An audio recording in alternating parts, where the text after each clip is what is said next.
ఈ మధ్యన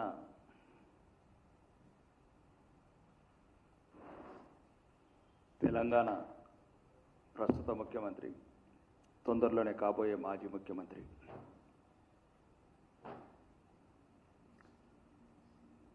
కొందరికి వడదెబ్బ కొడితే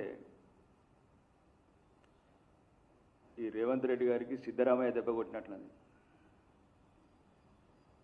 సిద్ధరామయ్య ఎప్పుడైతే పదవి దిగిపోయిండో ఆ రోజు నుంచి ఆయన విపరీత ధోరణిలా మాట్లాడటము, అతను అసమర్థం కప్పించుకోవడానికి, మళ్ళీ ఈ మధ్యనే బండ మీద బండ దెబ్బ మీద దెబ్బ అన్నట్లు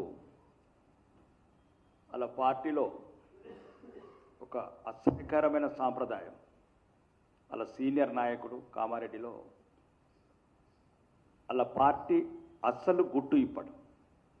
పార్టీలో పదవులు ఎలా వస్తున్నాయి, ఏ రకంగా వస్తున్నాయంటే సభ్య సమాజం నిబ్బరబోయేలాగా ఆ పార్టీ ఆ రకంగా జరుగుతుంది.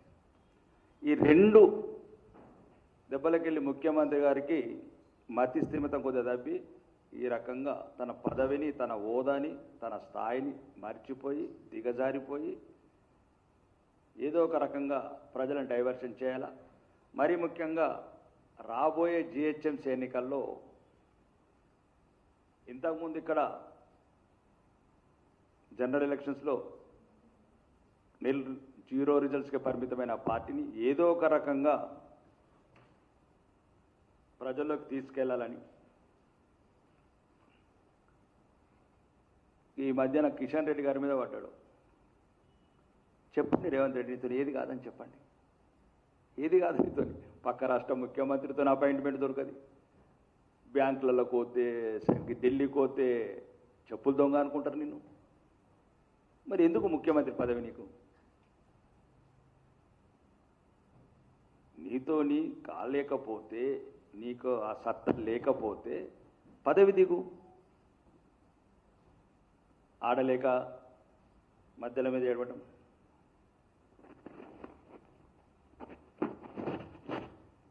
ఇప్పుడు అట్లా రాబోయే జిహెచ్ఎంసీ ఎన్నికల్లో ఎట్లన్నా ఓటమి ఖాయమైంది కాబట్టి ముందు ఇంకా తర్వాత సాకులు ఎందుకు వెతుక్కోవాలని ఇప్పుడు ఈ రకంగా ఆ రకంగా మరీ దిగజారి ఒక ప్రైవేట్ సంస్థ ఏదైతే ఎల్ఎన్టీ తెచ్చుకున్న వాణిజ్య రుణాలను తీర్చడానికి ఇండియన్ రైల్వే ఫైనాన్స్ కార్పొరేషన్ ఎదురిస్తుందని ఆయన ఏ రకంగా మాట్లాడుతున్నాడు, ఎట్లా మాట్లాడుతున్నాడు, దానికి కిషన్ రెడ్డి గారికి ఏం సంబంధం? అవి దేశంలో పేరెన్నికైన సంస్థలు, అంతర్జాతీయంగా కొన్ని విలువలున్న కొన్ని ఫైనాన్స్ రేటింగ్స్ కావచ్చు, రకరకాల వాళ్ళ అగ్రిమెంట్స్, వాళ్ళ క్లాజెస్ అవన్నీ ఉంటాయి. నువ్వేదో డబ్బులు ఇచ్చి పిసిసి ప్రెసిడెంట్ కొనుక్కున్నట్లు ఇట్లాంటి చౌకబారు మాటలు బంద్ చేయి రేవంత్ రెడ్డి గారు. మీకు ఈరోజు ప్రాజెక్టు ఇంతవరకు ప్రాజెక్ట్ డీటెయిల్ రిపోర్ట్ లేదు, దాని మీదనేమో కేంద్రం మీద వాళ్ళు ఏడుస్తున్నారు. ఒకసారేమో 100% సొంత నిధులతో మెట్రో ఫేజ్ కడతామంటాం. అసలు దీనికే డబ్బులు లేవు నీ దగ్గర. ఇప్పుడు ఆ 1400 కోట్లు కట్టు, నీ 13,600 కోట్లు కట్టు, ఇవి తీసుకుంది మళ్ళీ ఇచ్చేస్తాం మేము, ఫైనాన్స్ ఇప్పిస్తాం మేము. కాబట్టి అన్ని అబద్ధాలు చెప్పి తెలంగాణ ప్రజలను ఒక మభ్యపెట్టి ఏదో రకంగా కేంద్రం మీద నెపం నెట్టడానికి ఎన్ఓసి ఆటలు ఆడుతున్నారు మొత్తము. ఈ మెట్రోని నిలబెట్టింది, నిధులు ఇచ్చింది మొత్తం మోదీ ప్రభుత్వమే. హైదరాబాద్ మెట్రో మొదటి దశకు ఏదైతే పీపీపీ మోడల్ ఉందో 69 కిలోమీటర్ లైన్ని ఆపరేషన్కి తెచ్చింది కూడా మోడీ ప్రభుత్వమే. అనవసరంగా ఏదో బట్టగాసి మీదేయటం అనేది మానుకో రేవంత్ రెడ్డి. ఇంకా మొదటి దశలో కూడా 1200 కోట్లు ఇచ్చినాం కేంద్రం నుంచి. దీని పన్నాగాలని బయట పెడతాం. నువ్వు ఏమేం చేస్తున్నావు మెట్రోలో, నీ సోదరులు ఏమేం చేస్తున్నారు, చేస్తాం, ఇవన్నీ చేస్తాం. త్వరలోనే కార్యాచరణ ఉంటుంది.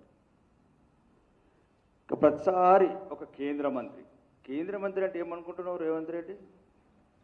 29 రాష్ట్రాల కేంద్ర మంత్రి అయిన ఒక గౌరవమైన ఈ దేశంలో ఈరోజు నెంబర్ 1 స్థానంలో ఉన్న కిషన్ రెడ్డి గారి మీద అనవసరంగా అవాకులు చెవాకులు, అన్పార్లమెంట్ లాంగ్వేజు, దిగజారిపోయిన భాష, ఇదా మీరు మాట్లాడేది? తెలంగాణ సంస్కృతి బజార్కి ఈడుస్తున్నావు. మరి అంతెందుకు కేంద్ర మంత్రికి ఇన్ఛార్జి తెలంగాణ ముఖ్యమంత్రి. నాకు చేత కాదు, నాతో ఏం కాదు, నేను మహారాష్ట్ర ముఖ్యమంత్రి అపాయింట్మెంట్ ఇవ్వకుండా కిషన్ రెడ్డి గారే. నీకు నీ ఏదైతే అవినీతి ప్రాజెక్టులకు డిపిఆర్లకు సంస్థలు పర్మిషన్ ఇవ్వకపోతే కిషన్ రెడ్డి గారే.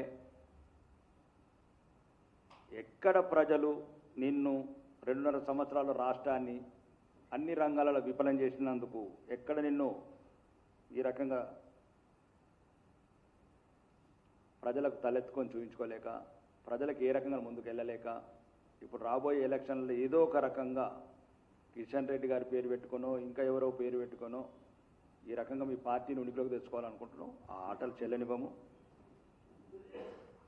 ఇంకా మళ్ళా జర్నలిస్టులను ఉచ్చుకోల్పడం, మీకు హెల్త్ కార్డు ఇస్తాము, స్థలాలు ఇస్తాము. ఎన్నేళ్ళే మోసం చేయబట్టి మీరు ఇట్లా ఎన్ని సంవత్సరాలుగా జర్నలిస్టులను మోసం చేస్తున్నారు? దశాబ్దాలు.